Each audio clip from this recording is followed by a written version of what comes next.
Hi Preeti, welcome to the L Cube Show. Hi, Pratyusha. Thank you for having me on your show. It's my pleasure to be here. Mine too, mine too. Here we have Preeti Das, who is a pad woman.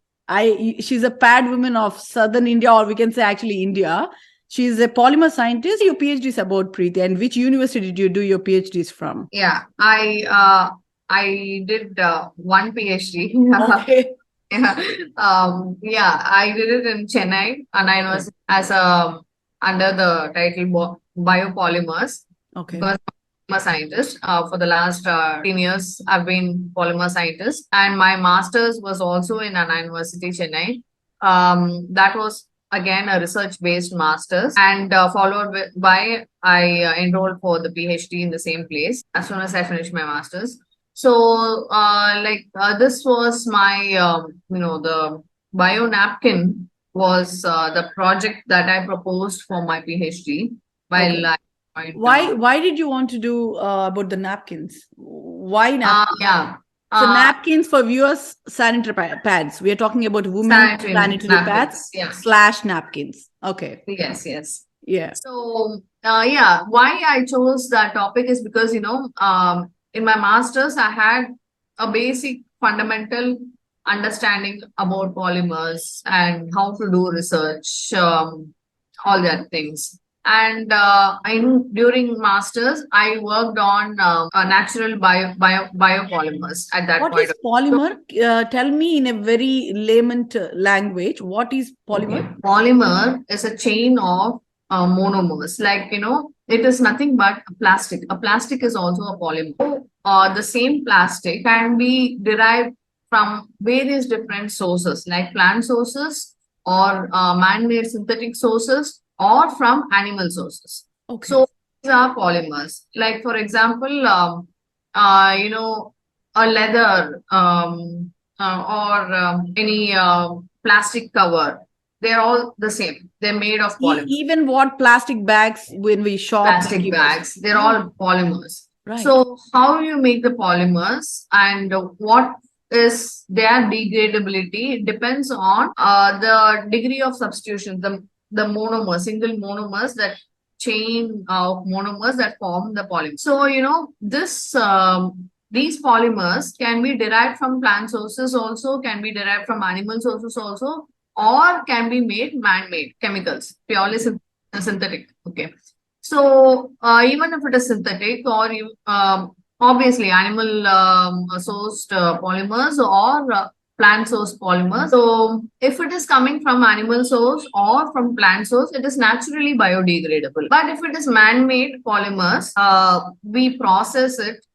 It's in a synthetic format. So we make the monomers, that chain of polymers, and we make that material a stretchable, transparent or any colored material, whatever. So you are saying the stretchable material, the so like Any flexible material, I mean. basically by what you said, what I understood is that everyday usage is what we are using these days. Everything is a polymer. Yeah, even the any lycra material or viscose material clothes that we wear, no, it is Yeah. like yarn, but that is made of polymers. That they make it into a single thread, and that that becomes a fabric. So all of the materials, most of our materials, be it a very hard and brittle material or it is a very flexible material, most of the materials are just polymers. Okay. Except for the natural leaf or those things that we see. All materials, the plastics, hard plastics, or polycarbonate plastics or polyethylene plastics, everything is a polymer. So That's our material. did you have any personal experience that you chose to do your PhD in napkins, or why did you want to do Yeah. napkins? When that came into my mind, when I was doing my master's, I got this wide understanding about polymers. So it is a vast industry. Polymer is a money making industry. So it's all materials. So this industry is so huge and so polluting to the nature. The process of manufacturing itself is so polluting, and this business is a multi-million business. So I was thinking, like for my PhD, I wanted to do something on social impact. I wanted to do something about, eliminating plastics in a daily use product. So there is a lot of, alternatives for straws, plastic single-use straws, or single-use cups, or single-use plastic bags. You can also carry your own cloth bags, or you can single use plates, plastic plates. Instead of that, you can take your own plate, or you can use your own stainless steel mug, and all these things. We have alternatives for everything else but sanitary napkin. Okay. Okay, sanitary napkin is made of 90% plastic, and we don't have an alternate. We at that point of time in 2015 when I 2014 when I proposed this project to as my PhD project, that time there was this menstrual cup and all was also not so into market. No, people were not using that so much. It was not a very popular thing, and there was only plastic napkin as our. What do you mean by plastic napkin? Because all the napkins we use, I understand what you're saying by plastic, because as a woman, when we use the napkin, it doesn't feel natural. It feels like something else. What is in there that it is plastic? It is made of polyethylene, polypropylene. So it is plastic. It's completely 90% of the materials that you touch and feel on the napkin is plastic, pure plastic. And the absorbent as well, the inside, the gel which the inside absorbent layer is also plastic. The texture and the feel changes with each type of plastics. But at the end point is that they don't degrade in the soil. That's all. So that's the point that was very concerning for me when I started my research. There weren't many biodegradable sanitary napkins available only, but now only like so many have cropped up. That was very intriguing for me. I wanted to take up this as a polymer scientist myself. I had gained considerable amount of knowledge in polymers, prior to that.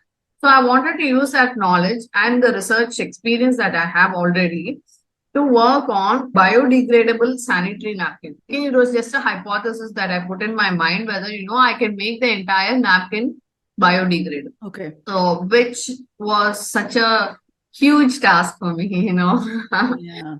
know what I'm signing up for at that point of time in my life. So I just started with a vague idea, and then kept on working on. I kind of, my research journey was so tedious because you already set a goal. Yes. And I didn't want to step back on my goal and all.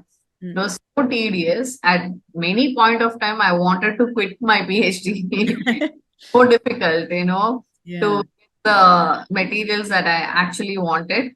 And in the process, you wouldn't imagine, I have got nearly 75 to 85 unwanted materials. Okay. Imagine so many trials I have made with so many different combinations of polymers. Natural polymers. Natural polymers. Right. I ended up with 80, like almost 80 undesirable, not fit materials. So my discard list is more than what I got. Okay. So much of work has gone into it. So for each of those 80 materials, there is a work of 5 days. And then you have to think about that material. You have to collect the material and, turn it into useful for the sanitary as well. You can't just bring any material.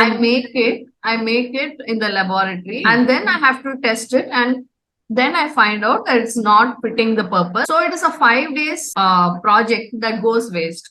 So imagine I told you 80 materials have gone waste. Like in a day, I make 2 materials or something like that. But each and every material, the story behind each and every material is 5 days of work is there at least.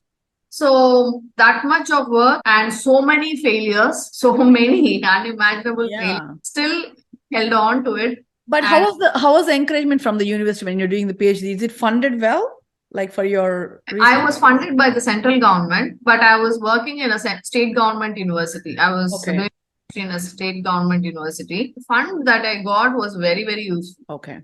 Because they gave more than sufficient funds, actually. Good. Yeah. And that was a big strength for me, because if I had to do some experiments that is not available in my laboratory, I have to go outside and get it done. It is priced Yeah. outside. Mm. So in most cases, scholars just avoid it. They don't have funds, most of them. Yeah. In my case, since I had funds, I was able to go and avail the most. So the central government give you funds in advance for this PhD? No, yeah, every year they send the funds. Okay, right. So like it's a 3-year funded program. Okay. So here they send funds, and we'll have to send the report by the end of each financial year. Okay. That was very useful. Yeah. Yeah. So before we get into your sanitary napkins, I want to know how you said before about the present 90% napkins which we are using are plastic. What are the health effects a woman could get because of that? Because there is a lot of issues going on right now. You get itchiness, you get vaginal boils, and then you have all kinds of bacterial infections and everything.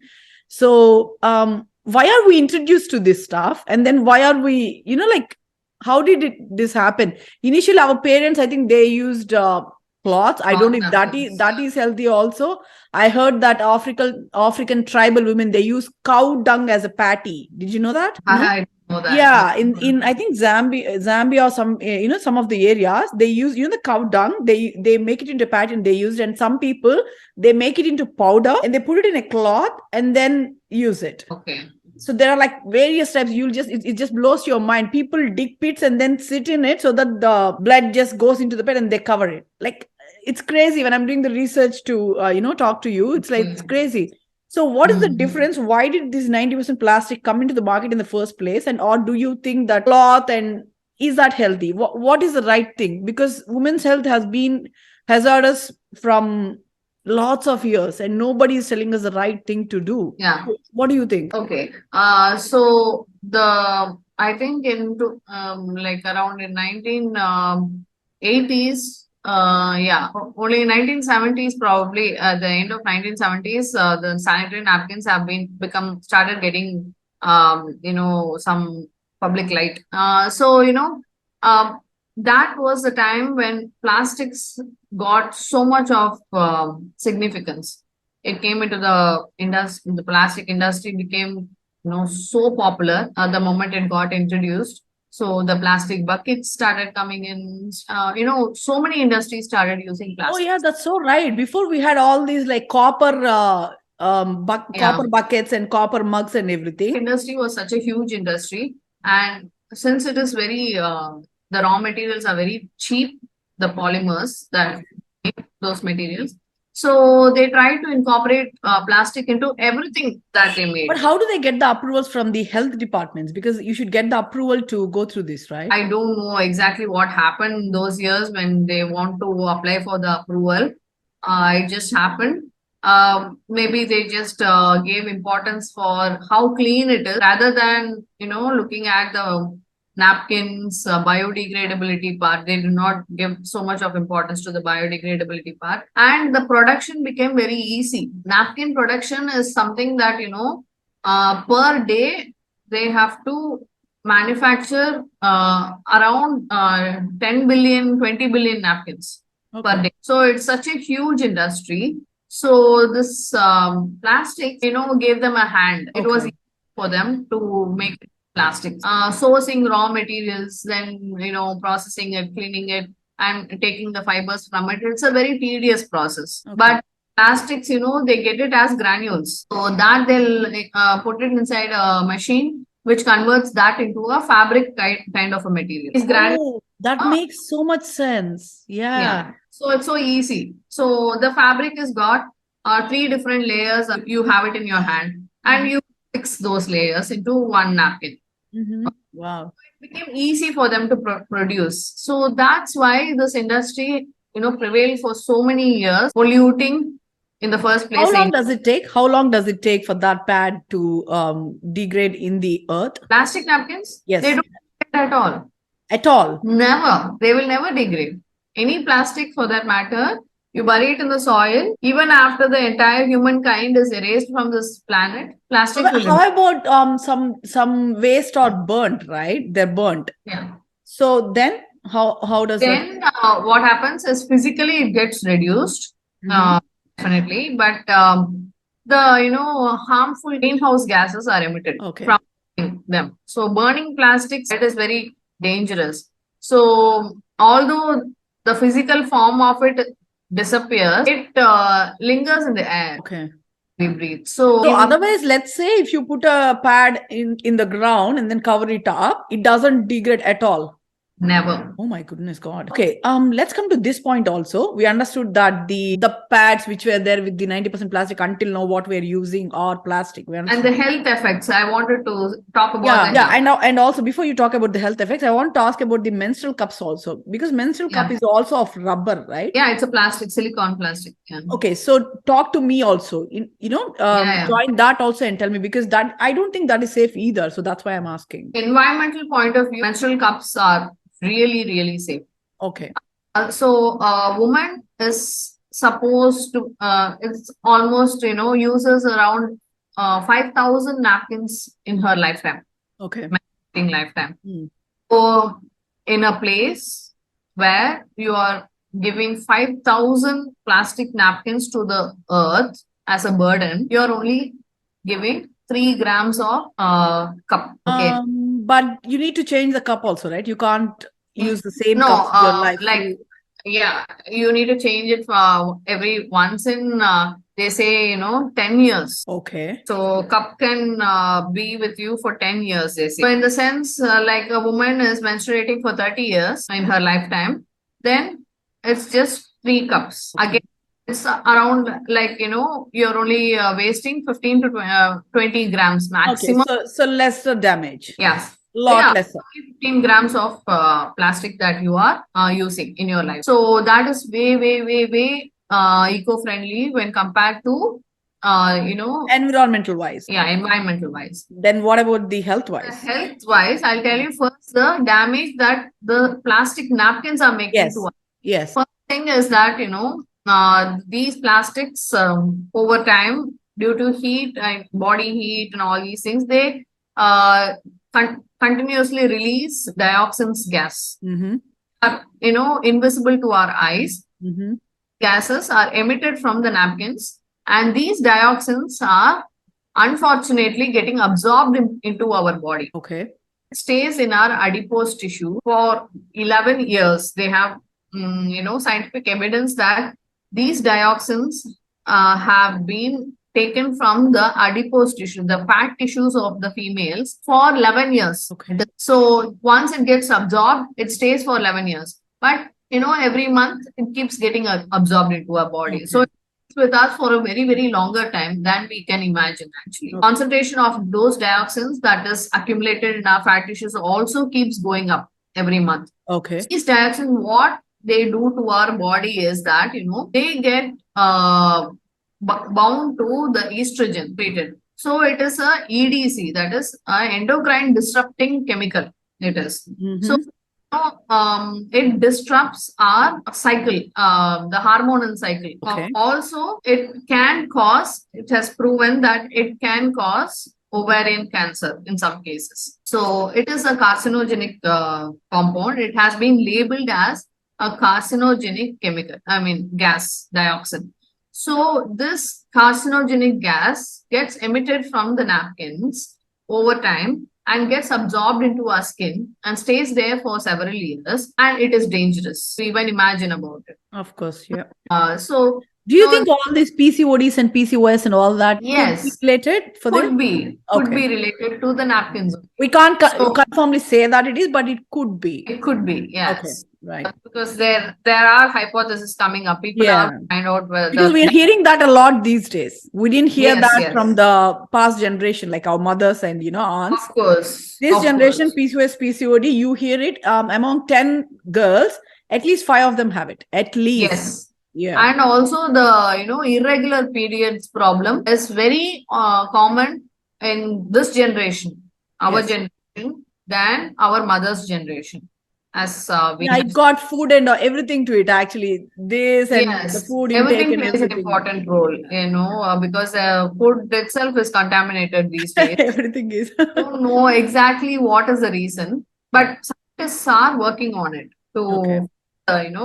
correct connect between the napkins and. So yeah, these are the health hazards that it can cause. That the hormonal dysfunction, which are gives rise to irregular periods and PCOS, PCOD, and in some cases ovarian cancer too. So these are the very hard hitting health hazard that these plastic napkins can cause to us. Very on the lighter note, Yes, could this also cause, let's say, if the woman's body is like very heated body, some people, they do have high temperature bodies. It's always yes, very hot, and then does it also cause vaginal boils also? yes, it causes vaginal boils. I'll tell you why. Because the heat in the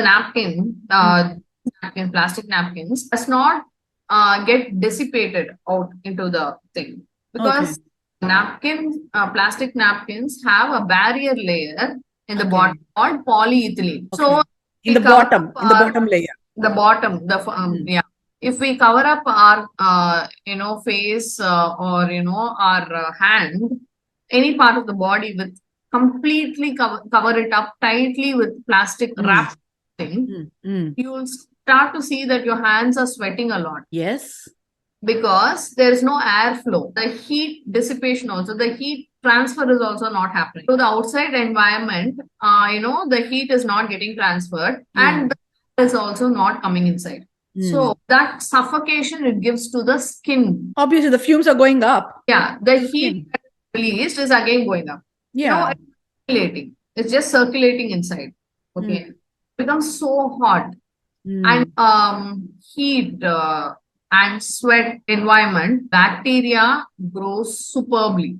That is an high temperature and environment for bacterial activity. So we tend to get skin infections, vaginal infections, and urinary infections at that point. Right. This, the heat and there's no lack of airflow. This is the reason why we get boils, rashes because of the skin infection.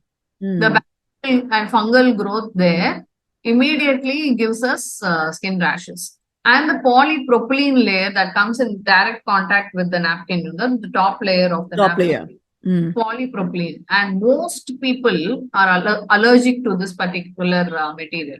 Right. I don't know if you have come across anybody or you yourself have this problem. During COVID, it was mandatory for us to wear a mask. Okay. And that blue color mask. Yes. Or white color mask. Yes. That is made of polypropylene, if you know. Okay. They used to talk about the PPE kit, no? Yes. The doctors used to wear the entire. Yeah, the full thing. Yeah. That PPE refers to polypropylene. Okay, it is plastic, but it is a type of a plastic, and that material itself is allergic to many people. Have you seen some people where that blue color mask with the elastic they wear it here? When they wear it for a long time, along with their sweat and the material touching them, when they remove it, you will see some rashes on their face. Personally, and for me, I have experience. I have a proper allergy towards the polypropylene material. So this material is naturally allergic to many people, and it again a non-biodegradable material. Okay, so this is the reason why we get rashes because of the infection that it may create due to the increased body temperature and lack of airflow, and skin rashes either because of the germs in it or because of the material itself. Okay. You know what? I think it will make sense to lot of young girls, lot of women like us at our age. It makes lot of sense. All these years. Oh my goodness God. So talk to me about these menstrual cups now. How are they hazardous in what way? Okay. Menstrual cups are environmentally friendly. Good. Okay. For the women's health, I think there's not much of problems or the things that they have detected, except for toxic shock syndrome. Okay, TSS they call toxic shock syndrome. That may occur to any object, external objects that are inserted into the vagina during the period when people were using tampons, the same word was very common, toxic shock syndrome. Okay. What happens is that, they get infection. Mm. That's what we call toxic shock syndrome. But in this case, not because of the external napkin, the bacterial growth, environment, and all that. This infection may occur due to wrong way of inserting, which may cause damage or Internal walls. vaginal walls Mhm. that over time gets infected. Okay, so in some cases, people may not, know how to use it, or maybe because they are not for it. Some people, Yeah, I know what you're yeah, saying. Yeah. yeah. So, in that case, some girls can get this toxic shock syndrome because of bacterial infection. What is toxic shock syndrome? What happens when it happens? It's just, a name that says, anything, a sudden push or anything inside that damages the inner walls of the vagina or in that place can create over time, the rupture of that place can create some infection inside. Okay. It's again a bacterial infection, but Okay. happen due to physical. Can I actually intervene here and ask you something? Yeah. You have observed this previously when they were using the cotton cloth. They used to fold it and then use it because they're washing them continuously and then again using them. They said that is why the infections are coming. That's why we transferred to this 90% plastic pads, which we spoke about. And then we came back to these menstrual cups, which we are actually washing them and using them again. And have you heard about these period panties as well? Which are basically we're washing them and we're using them. But you have to change the period panties, I think, every year. Right. Okay. You can't use them continuously. You have to change them. For all this, trust me, Preeti, I'm not saying this because you're here. I heard about what your product has. Tell me about your product now. We got the understanding of what all we have in the market and what all it can cost. The layers wise of what your product has in it, and the environmental aspect, and also the health aspect about your product now. What's it called? And I know it's called Manithe. Manithe. That's the company's name. Yes. Manithe. Yeah. What is the meaning of Manithe? Yeah. Manithe in the sense in Tamil, because I'm born in Tamil land, I wanted to use the native language for my company. So, Manidan means human. Manidhan. Okay. Yeah, Manidan. Right, Manidhan. Manidan. But, it ends in a syllable called Manidan. Avan. Correct. Yeah. Manidan. Like, male. Yeah. So, but Manidan actually corresponds to a woman also. Yeah. Any being. Yeah. Human being. Basically, Manidhan means human being. Human being. Yeah. But, the word sounds like a man, referring to a man. Are you a feminist? So, I think there's some patriarchy involved in that. So, I wanted to change that into Manithe. Oh. From a female. Introduced by you. The word is created by scientists. No, it was not actually introduced by me. It was I got it from some Tamil song. Oh. Movie of Vijay Sethupathi. Okay. I love Vijay Sethupathi. Shout out Vijay Sethupathi. Shout out Vijay Sethupathi. Yeah. Yeah. So Manithe Veliyeva, some song is there. So I was inspired by that name Manithe. I like, and it is actually Manithe, the actual word, but I made it into double E, Manithe, to refer as tea in the sense, tea refers to fire in Tamil. Yes. It totally ends up as the woman with fire. So that's my company. You should be a linguistic scientist also, just not polymer scientist. A linguistic scientist. That's a nice word. Yeah. So I just wanted to be different. That's all. Right. Okay. About the pad now. Napkins. Yeah. The napkins. So when I started inventing layer by layer. Okay. I started with the middle layer first, because that's where the entire absorption property lies, absorption. Okay. So I wanted to start with the super absorbing layer in the middle layer. That is also a polymer only. with cellulose. So two different types of cellulose. It is mixed, and that I got that flexible, the absorbing layer. I got it. I will be using this layer, this polymer, along with any natural fibers. That was my idea. Okay. Because it has to be porous. Okay. Has to have some fibers in it. Mm. I wanted to use it with any kind of natural fibers, but the polymer layer I have to make it separately. Okay. That I can test the absorption capability of the polymer, etc. Mm. So while doing that middle layer, I got the super absorbent layer. I started working in the year 2015. And as I said, after a lot of failures, I got the super absorbent layer in the year 2018. 3 years. Mm. Yeah, 3 years. It was a tedious work actually. And I got it. And From still- where? From what natural element did you get it from? Yeah, cellulose. Cellulose is any plants and Yeah. tree cellulose. Okay. So cellulose is a polysaccharide, they say. That is a carbohydrate kind of a thing. So you make that into a polymer. Okay.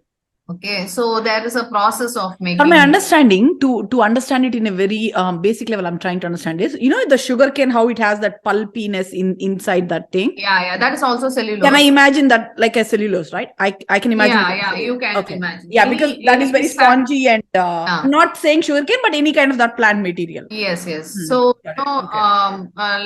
from any plant material, you reduce the fibers into a solution. They, actually, with a lot of acids and all, they reduce those fibers into a solution. They'll get a solution that contains cellulose also in it.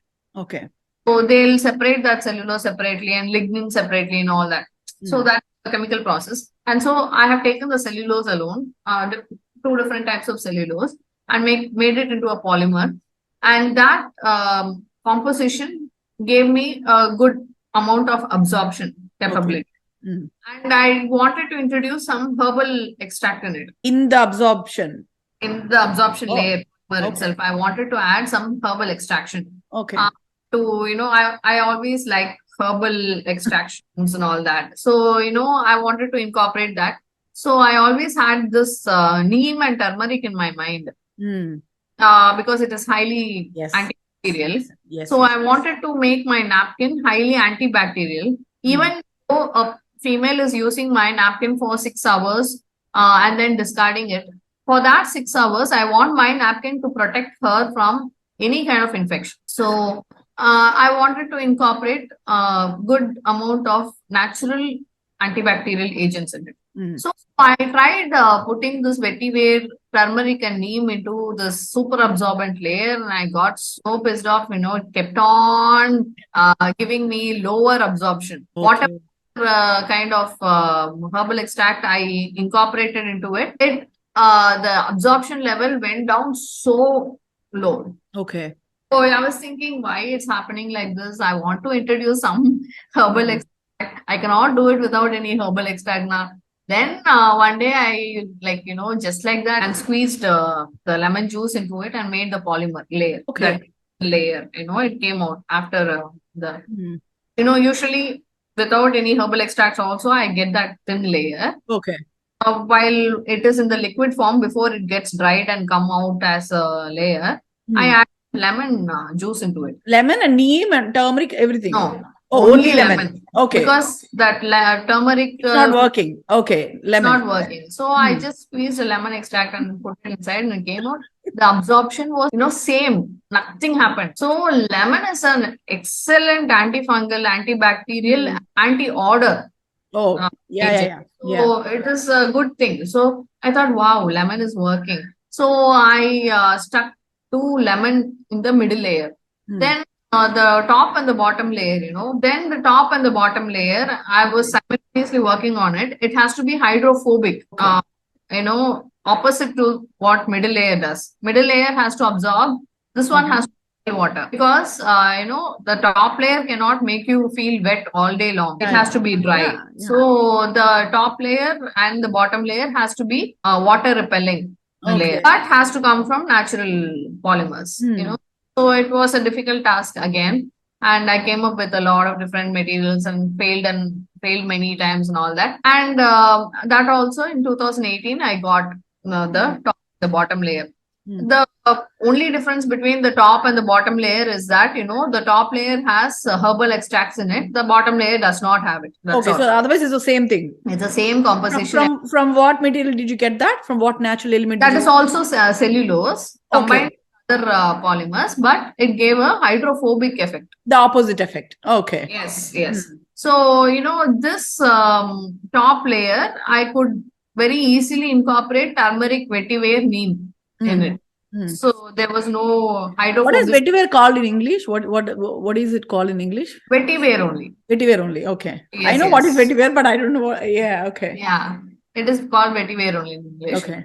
So this vetiver has a very good fragrance. They use it for perfumes. And also has antibacterial, and it is a natural cooling agent. Cooling agent, yes. So, if you're from India, you all know that air coolers and everything, it has vetiver in it. It is an air purifier also. It is very good altogether. So I wanted to incorporate that into the napkin to, give a soothing, cooling effect. So this napkin, the top layer has turmeric, vetiver, neem, and the middle layer has lemon extracts. Yeah. So a bottom layer acts as a barrier. So this one, the top and the bottom layer, although is hydrophobic, you can see the air flow. I have experimental result of how much of air flow it permits. Okay. It should permit the gas, the oxygen, or any kind of atmospheric gases to go out. Okay. And it should let the outside gas come in.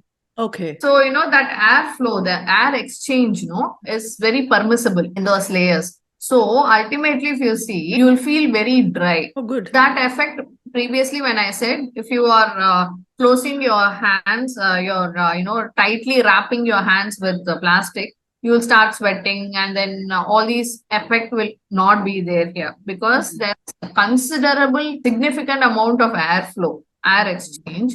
So you'll feel very healthy, aerated, and because of that, sweat will not be there. So there's a good amount of air exchange. So it will make you feel very cool and dry. And the vetiver naturally gives a cooling effect. Good fragrance also. So that your... and what about the density of the napkin? Is it thin or is it thick? It is quite thin. It is quite thin. Like what I make now in the laboratory, I have not yet started the industry. Yeah, but you got all the patents and all the permissions from the health and all that, right? That I've still not started the industry because it is a pricey industry. I'm looking for funds actually. You're looking for investors? Yes. Right. Okay. So this thing, what I make is quite thin, if not as thin as the overnight napkins and all, like paper and all. This is quite thin and understood. Yeah. This is the napkins properties that I came up with. Started in the year 2015 and ended in the year 2018. And we applied for the patent in the year 2018, which was actually granted in the year 2020 during lockdown itself. The patent, Indian Patent Office worked during the lockdown actually. It was a video conference. Patent application to granting has so many steps. Okay. So first, the theoretical evaluation will be there. Then again, another evaluation will come. They'll ask so many questions with comparisons and all that. We'll have to answer each and every stage we have to clear. And then the last one is the interview, direct interview. It will be online. So we had online interview. There was a lady only. The patent office lady. She was very nice. And then she asked me a couple of questions that she wanted to clarify. I gave her the answers, and then within 2 months, the patent was granted. So I think you are the first person who is actually mixing it with the herbs and the traditional antiseptic and antibacterial values in it. Yes. Yeah, I hope you really get successful, Preeti. And it's not Thank just you, for thank you. you. For us, I'm asking. It's not for Yes, you. yes, that's what Thank even you for I'm doing trying. that. Yeah, thank you for doing this. And any viewers who are watching this, what we spoke until now, trust me, it's our life. You just put it out there and all the sufferings. Hope you come into the market very soon and investors come and you should you should start what do you say, manufacturing them fast. Of course, of course. Yeah. And the best part was, after all the layers came through, and I made the entire napkin in my hand in the shape of a napkin. Did you give it to any of your friends or anyone to try it out? Yeah, so many people I have given to and got the feedbacks. Everything I have kept it, all the feedbacks I have with me so that I can submit it to any investors when they ask, so I have the feedbacks with me. So it's very nice.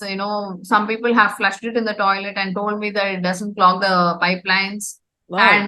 And many people have buried it as I do, because I think I'm the only napkin manufacturer who has gone on camera to show how my napkin degrades in the soil. Okay. With, Did you record it for the 15 days? yes. Wow. Not all the days in between. Yeah, yeah. I have recorded it, and on camera, on video, I have,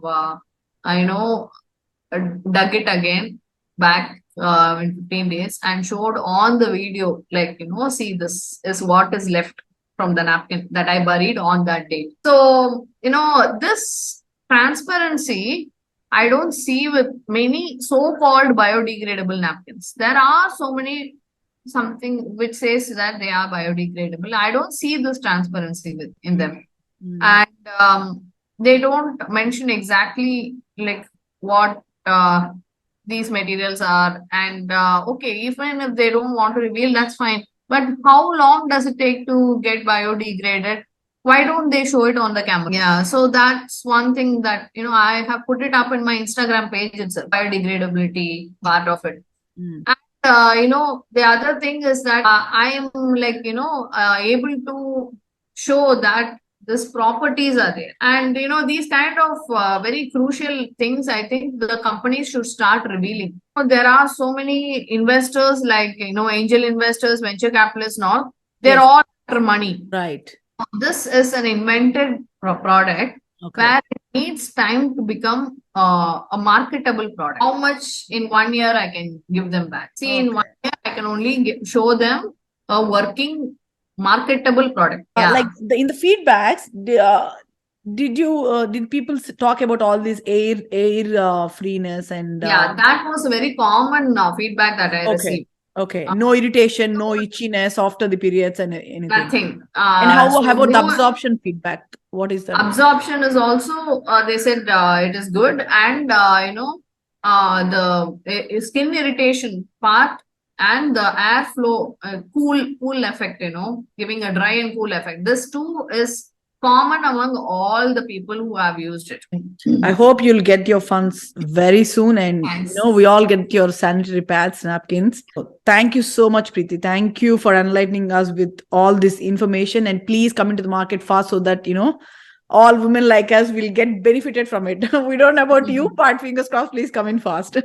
Sure, definitely. Yeah. Thank you. Thank you so much, Pratyusha. Thanks.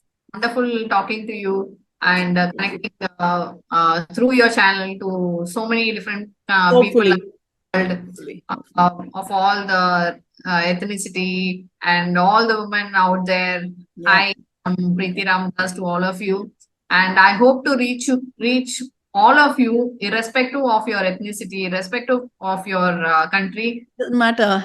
If you are a Maniti, it's enough. Yeah. So I'll reach you all very soon. Yeah. Thank you. Thank you.